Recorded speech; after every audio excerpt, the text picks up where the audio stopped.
अस्सलामुअलैकुम दोस्तों, क्रिकेट की ताजा तरीन अपडेट हासिल करने के लिए मेरे चैनल को सब्सक्राइब कर लें। सिंध प्रीमियर लीग में पाकिस्तान क्रिकेट के बड़े नाम शामिल। 25 जनवरी से शुरू होने वाली सिंध प्रीमियर लीग एसपीएल में पाकिस्तान क्रिकेट के बड़े नाम शामिल हो गए।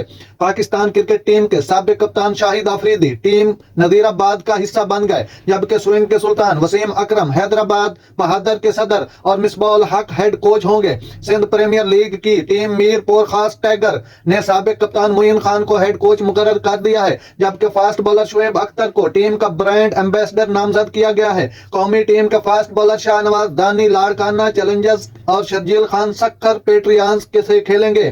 सिंध प्रीमियर लीग में शिरकत के हवाले से कौमी क्रिकेटर पुरजोश हैं। वादे रहे कि सिंध प्रीमियर लीग 25 जनवरी से कराची में शुरू होगी और इवेंट का फाइनल 5 फरवरी को खेला जाएगा। नाजरीन, ऐसी बर वक्त खबरें सुनने के लिए मेरे चैनल को सब्सक्राइब कर लें। अल्लाह हाफिज।